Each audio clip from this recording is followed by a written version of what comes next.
The alien princess froze as the silent watcher waited. He stared straight at her Princess Vela of the Korath. Imperium had never been afraid of anything in her life until this very moment. She stood in the middle of a human observation deck, wrapped in the most advanced cloaking technology her species had ever created. The device bent light around her body and erased her heat signature and masked every trace of her presence. No species in the known galaxy had ever detected a Korath stealth field. Not the Vrix with their heat vision. Not the Mendari with their sonar. Not even the ancient Kelvori who claimed to see through dimensions. Yet this human male was staring directly at her. He sat alone on a metal bench near the wide viewport that overlooked the planet below. His uniform marked him as station security, and his face carried the calm expression of someone who had seen many strange things. He was not young but not old either, with black hair cut short and eyes that seemed to notice everything. Vela took one careful step backward. His eyes followed her movement perfectly. Her 4 hearts began to beat faster. This was impossible. She had walked through the entire station today without anyone sensing her presence. She had observed the human delegation as they discussed trade agreements. She had watched their merchants sell food and clothing in crowded markets. She had even spent an hour near their school, fascinated by the small humans they called children. No one had seen her. No one had even suspected. But this man had found her somehow. She considered activating her emergency teleport and fleeing back to her hidden ship. But if this human could see through Korath stealth technology, she needed to understand how. Her father, the Emperor, had sent her here to judge whether humanity should be absorbed into the Imperium or destroyed as a threat. If humans possessed some unknown detection ability, that information could change everything. The man spoke in a quiet voice that carried across the empty deck. "You have been following the delegation all day," he said. "Want to tell me why?" Vela remained frozen for another long moment. Then she made her decision. She reached up and touched the control panel on her wrist, and the cloaking field dissolved around her. The human showed no surprise at her appearance. She stood nearly 7 feet tall, with pale blue skin that seemed to glow faintly in the station lights. 4 violet eyes blinked at him from a face that most species found beautiful in a cold and distant way. Her clothing was simple but clearly expensive, made from fabrics that did not exist on any human world. "How did you see me?" she demanded. The man tilted his head slightly. "I am Security Officer Kang Do-yun," he said, "and I have been watching you since you entered the market district this morning." "That is not possible. You left footprints in the dust near the water recycling station," he explained calmly. "The air moved strangely around you when you passed through crowded areas. Your shadow did not match the angle of the lights. And when you stood near the school windows, your breath created fog on the glass, even though no one appeared to be standing there." Vela felt her blood turn cold. No species has ever detected those signs before. Most species rely on their technology to do their seeing for them, Do-hyun replied. Humans learned to hunt long before we had machines. We chased animals across open plains for days until they collapsed from exhaustion. We tracked prey through forests by noticing bent grass and disturbed leaves. We survived by paying attention to things that did not belong. He stood up slowly, keeping his hands visible at his sides. "Your technology is impressive, but you cannot hide from instinct." Vela studied him with all 4 of her eyes. She had read reports about humanity before coming here. They were a young species from a harsh world. Their bodies were fragile compared to many races, and their technology was centuries behind the Imperium. The Korath Council had dismissed them as insignificant. But standing here now, Vela began to wonder if those reports had missed something important. "Why did you not alert your security forces?" she asked. "Why approach me alone?" Because you spent an hour watching our children through the school window, Do-hyun said. You did not try to enter. You did not scan them or record them. You just watched. That made me curious about what you wanted. Vela hesitated before answering. She had not expected this human to be so observant in his thinking as well as his seeing. The Korath do not have children the way you do, she admitted. Our young are grown in genetic chambers and raised by automated systems. We do not have families in your sense of the word. I found your small ones fascinating. They are so fragile and helpless, yet you protect them with such intensity. Something shifted in Do-hyun's expression. It was subtle, just a slight tightening around his eyes, but Vela noticed it. Humans protect their young above all else, he said quietly. There is nothing we will not do for our children. Nothing. Before Vela could respond, a harsh alarm began to blare throughout the station. Red emergency lights flashed along the walls, and a mechanical voice announced a security breach in the outer ring. Do-hyun pulled a communication device from his belt and listened to the rapid chatter of voices. His calm expression hardened into something dangerous. Raiders, he said. Rick's raiders have breached the cargo bay. They are moving toward the residential sector. The residential sector? Vela repeated. Do-hyun was already moving toward the door. He paused just long enough to look back at her with eyes that had become cold and focused. That is where the families live, he said. That is where the children are. Then he was gone, running toward danger instead of away from it. Vela stood alone on the observation deck as the alarm screamed around her. She had come here to judge humanity. She had expected to find a weak species that would fall easily under Korath control. Instead, she had found a man who saw through invisibility and ran toward enemies who threatened the young. She made her decision in an instant and followed him into the chaos. The alien princess froze as the silent watcher waited. He stared straight at her Vela, caught up to Do-hyun in the main corridor that connected the station's outer ring to its central hub. He moved with purpose, checking his weapon as he ran, and he did not seem surprised when she appeared beside him. You are fast for someone so tall, he said without breaking stride. The Korath were hunters once, long ago, Vela replied. Before we built our empire with machines and genetic science. Who are these Rick's raiders? Scavengers, slavers. They attack frontier stations and take whatever they can sell. Do-hyun's voice carried a hard edge. They target places with children because young ones bring high prices in the dark markets. Vela felt something twist in her chest. She had studied many species during her education, but she had never understood cruelty like this. They steal children to sell them? Some species see the young as products instead of people, Do-hyun said grimly. The Ricks are the worst of them. They hit fast, grab whoever they can, and disappear before reinforcements arrive. They reached a security station where 3 other officers were gathering weapons and armor. The team looked up as Do-hyun entered, and their eyes went wide when they saw Vela behind him. Sir, what is that? One of them asked. She is a guest who wants to help, Do-hyun said simply. We do not have time for questions. What is our situation? A young woman with short brown hair pulled up a holographic display of the station.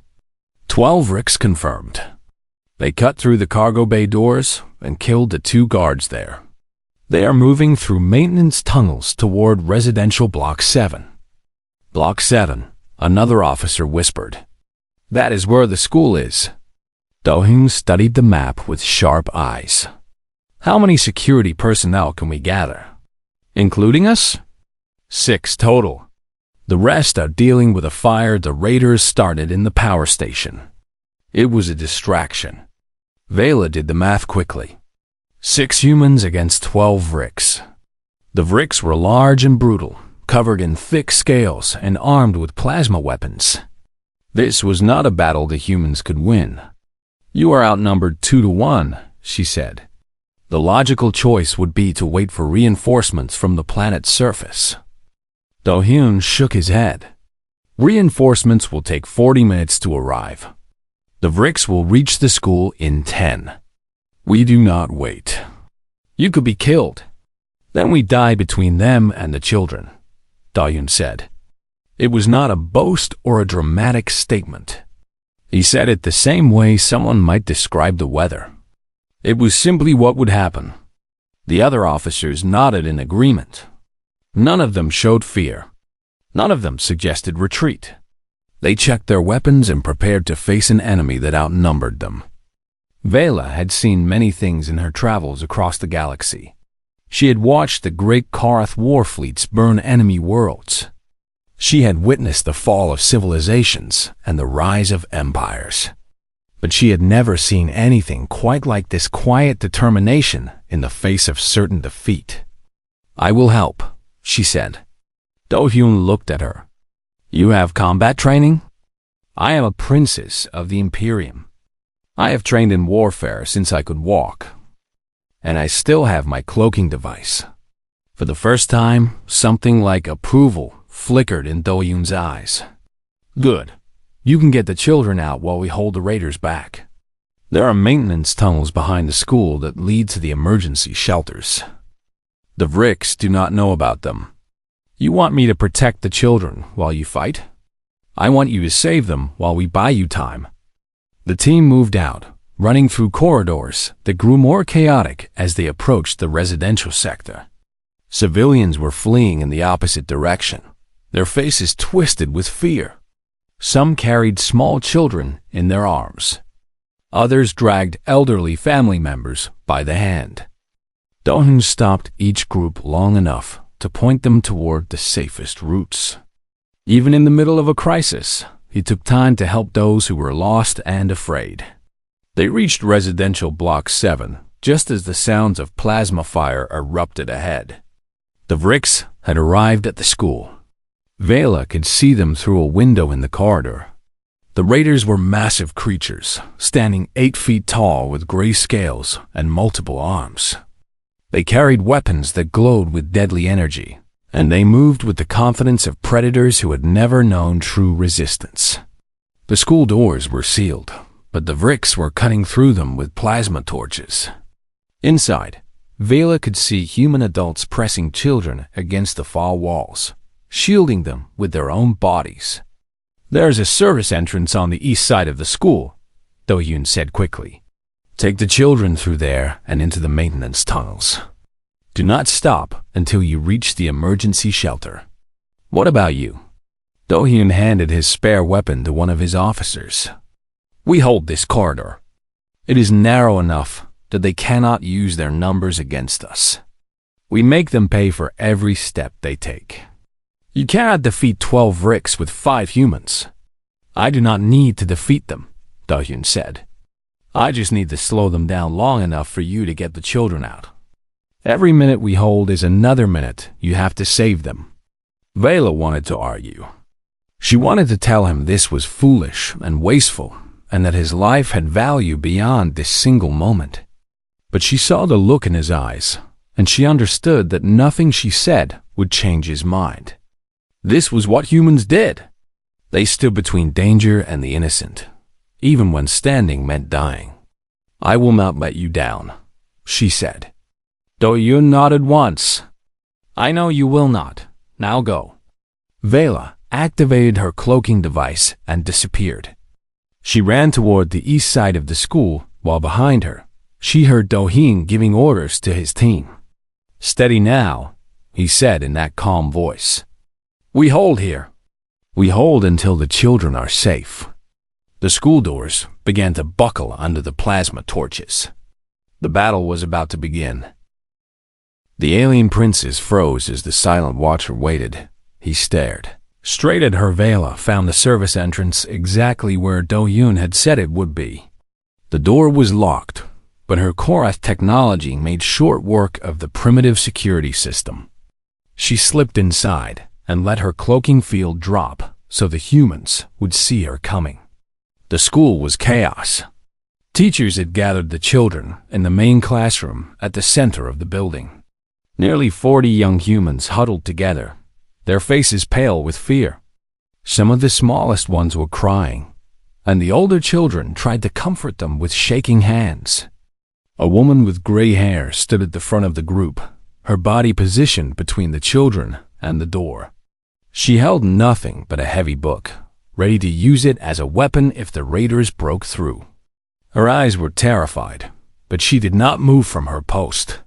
"Who are you?" the woman demanded when she saw Vela. "I am here to help," Vela said quickly. "Security Officer Kang Do-yoon sent me. There are maintenance tunnels behind this building that lead to emergency shelters. We must move the children now." The woman hesitated for only a moment. Then she nodded and turned to the other teachers. "You heard her. Everyone up. We are leaving through the back." Getting 40 frightened children to move quietly and quickly was harder than Vela had expected. The little ones did not understand what was happening.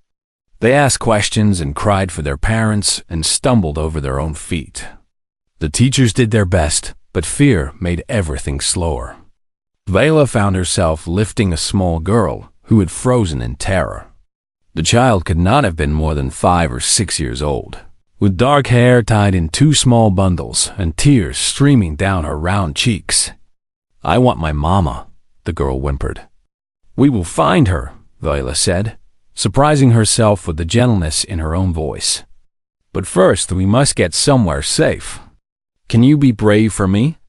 The girl looked up at Vela with wide eyes. "You look different. I am from very far away. Are you scared too?"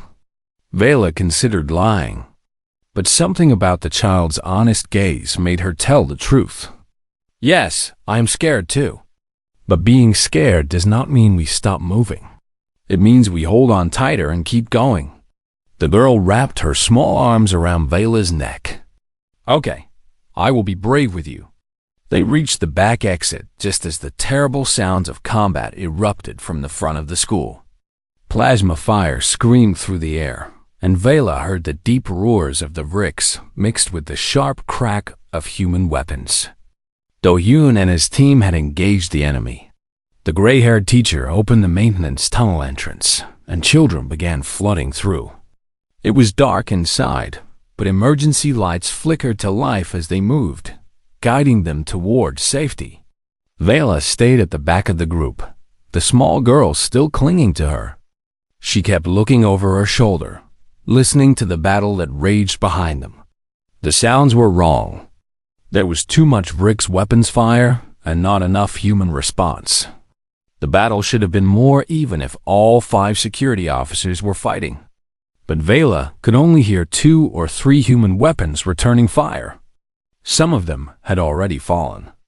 "Keep moving," she urged the teachers. "Do not stop for anything." They traveled through the dark tunnels for what felt like hours, but was probably only minutes. The children stumbled and cried, but they kept going. The older ones helped the younger ones.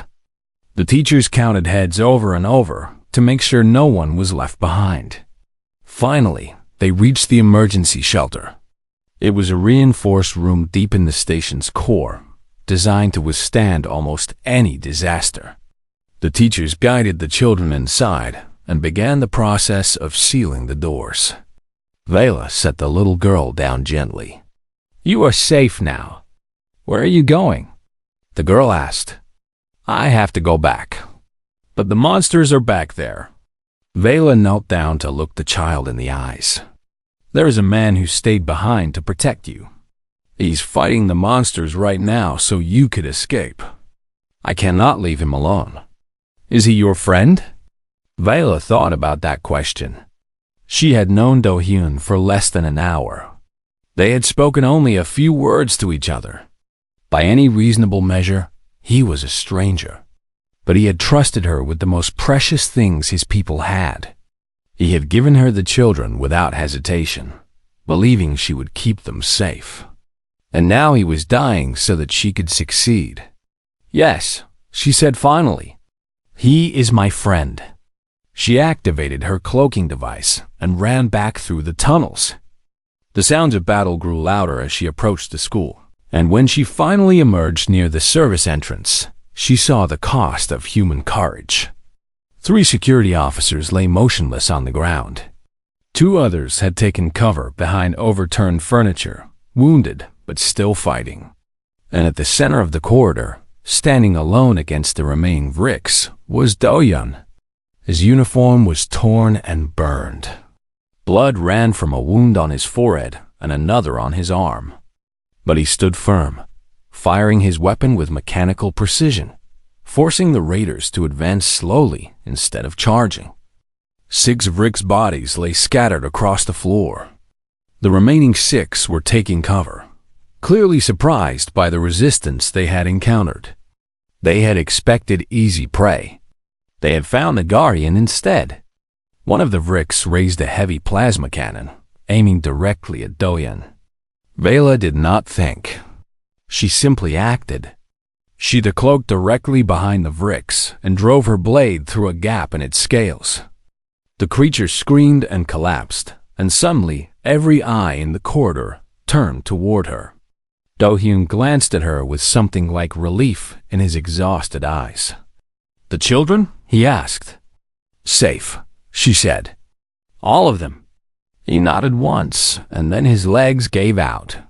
He crashed to his knees, finally surrendering to the wounds he had ignored for too long. Vela moved to stand over him, her weapon raised toward the remaining 5 Vrix. She was a princess of the Korath Imperium. She had been trained by the finest warriors in the galaxy, and she would not let this human fall. "You want him," she said to the raiders. "You come through me." The alien princess froze as the silent watcher waited. He stared straight at her. The 5 remaining Vrix stared at Vela with hungry eyes. They recognized her species immediately, and their expressions shifted from surprise to greed. A Korath, the largest one, growled. "Do you know how much a Korath princess would sell for in the dark markets? More than 100 human children." "Then come and claim your prize," Vela said coldly. "But I warn you, many have tried to take what belongs to the Imperium. None have succeeded." The Vrix leader laughed, a harsh and ugly sound. "You are 1 female with a blade. We are 5 warriors with plasma cannons. The math is simple." "Then let me simplify it further." Vela activated her cloaking device and vanished. The Vrix opened fire immediately, spraying plasma bolts in every direction, but she was already moving. She had trained for combat since childhood, learning to fight enemies who outnumbered and outgunned her. The Korath believed that a true warrior could turn any disadvantage into victory. She struck from the shadows, her blade finding the weak points in Vrix armor. 1 raider fell with a severed tendon.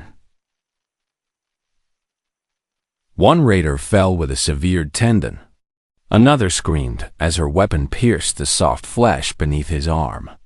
She moved like water, flowing around their desperate attacks, using their confusion against them. But she was not invincible. A lucky shot grazed her shoulder, and the pain broke her concentration. Her cloaking device flickered and died, and suddenly she was visible again. The 3 remaining Vrix turned their weapons toward her. Then Do-hyun was there.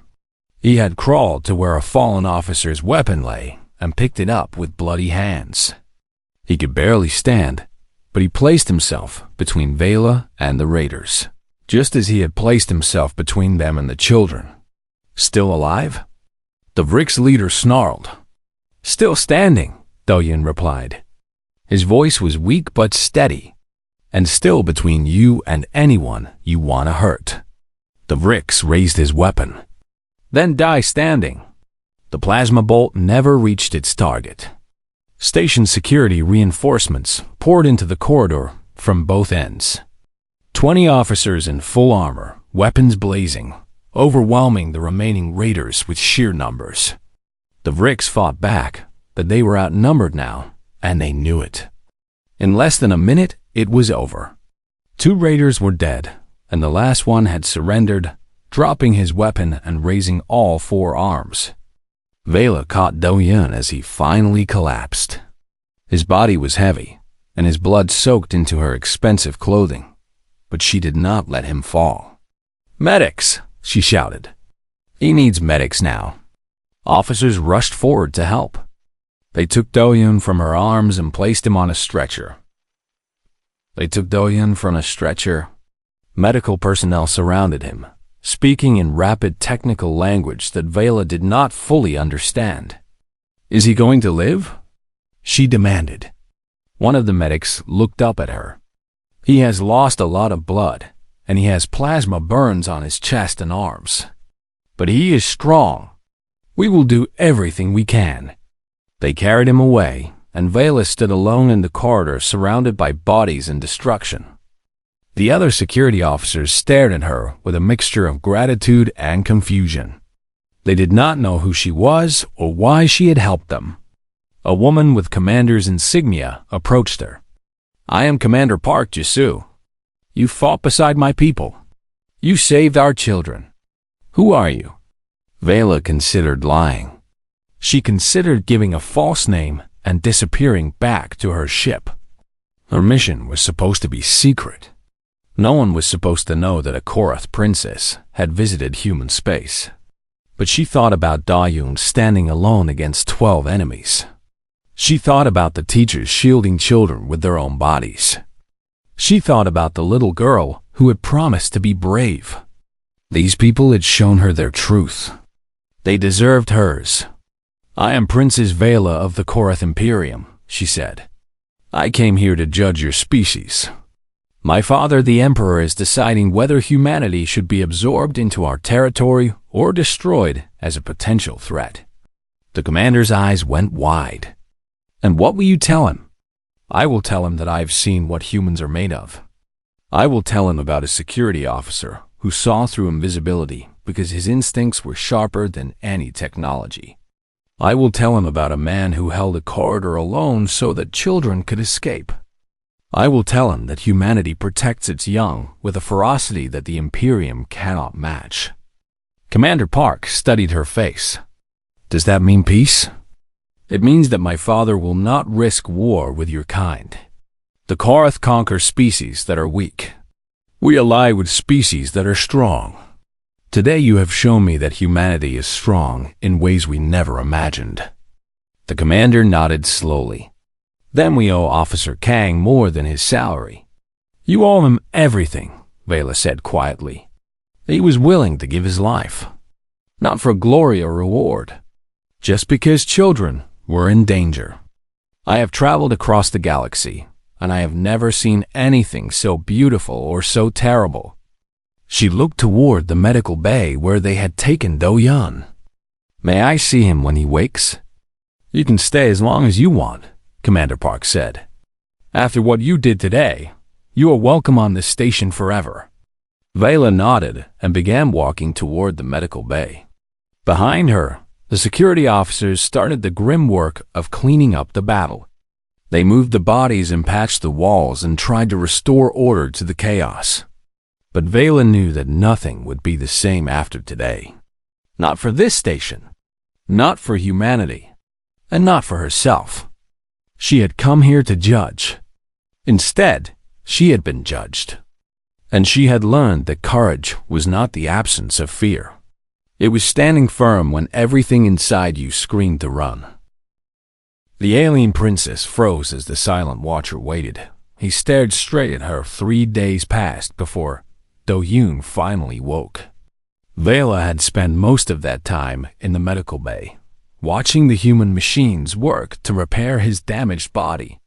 The doctors had replaced his lost blood and healed his plasma burns and knitted his torn flesh back together. They told her he would recover fully, but that he needed rest. She had stayed anyway. She told herself it was because she needed to complete her assessment of humanity. She told herself it was because leaving before he woke would be rude. But the truth was simpler than that. She did not want him to wake up alone. When his eyes finally opened, she was sitting in a chair beside his bed, reading through reports on a holographic display. You are still here, he said. His voice was rough from days without use. Vela set aside her display. You are observant as always. How long? 3 days. Your doctors say you will make a full recovery. They also say you should have died at least twice during the battle. Do-hyun shifted slightly and winced. The children? All safe. Every single one of them. The teachers are calling you a hero. Commander Park has recommended you for the highest honor the colony can give. I was just doing my job. Vela shook her head. You were doing far more than that. You stood alone against 12 Rix Raiders. You killed 6 of them and held the rest long enough for reinforcements to arrive.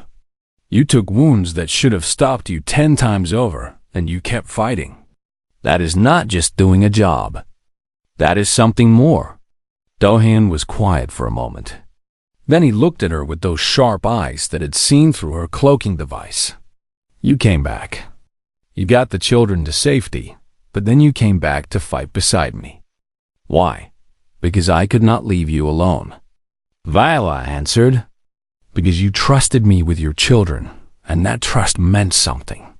Because I watched you prepare to die without hesitation, and I realized I wanted to be worthy of standing beside someone like that. You saved my life. You saved 40 children. I think my debt is still larger. They sat in comfortable silence for a while. Outside the window, the planet turned slowly beneath them, blue and green and full of life. The station hummed with the sounds of repair and recovery. I should tell you the truth, Vela said finally, about who I am and why I came here. I know who you are, Do-hyun replied. Commander Park told me. Princess of the Korath Imperium. Sent to judge whether humanity should be conquered or destroyed. Vela felt shame heat her cheeks. I suppose that sounds rather terrible when stated so plainly. It sounds like politics. Every species has politics. What matters is what you decide. I have already decided. She reached into her pocket and pulled out a small crystalline device. This contains my report to my father. I recorded it yesterday while you were sleeping. What does it say? It says that humanity should not be conquered or destroyed. It says that your species possesses something rare in the galaxy, a willingness to sacrifice everything for those you protect. It says that the Korath should seek alliance with Earth rather than dominion over it. Do-hyun raised an eyebrow. Your father will accept this?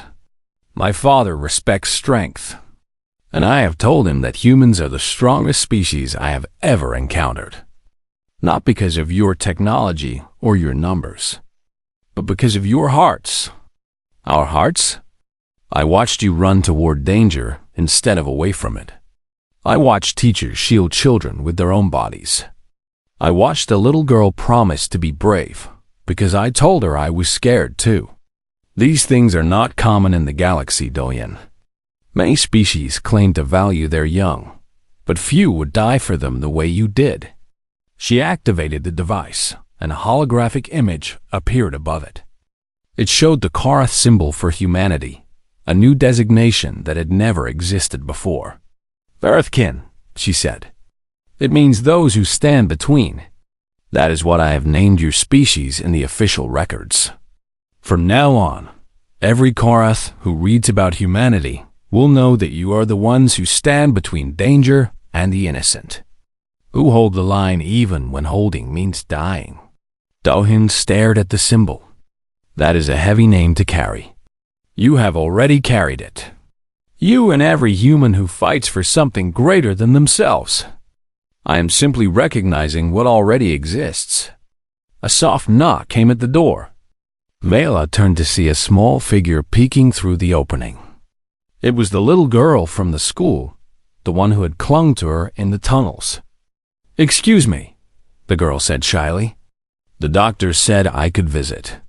Do-hyun smiled, and for the first time, Vela saw warmth in his usually serious face. Come in. The girl ran to his bedside and carefully climbed up to sit beside him. You got hurt protecting us. I got hurt doing my job, but I am better now." The girl looked at Vela. She was brave in the tunnels. She said she was scared, but she did not leave us.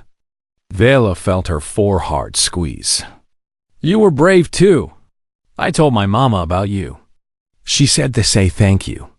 The girl reached out and took Vela's hand with her tiny fingers. "Will you come back and visit?" Vela looked at Doyoung. He was watching her with an expression she could not quite read.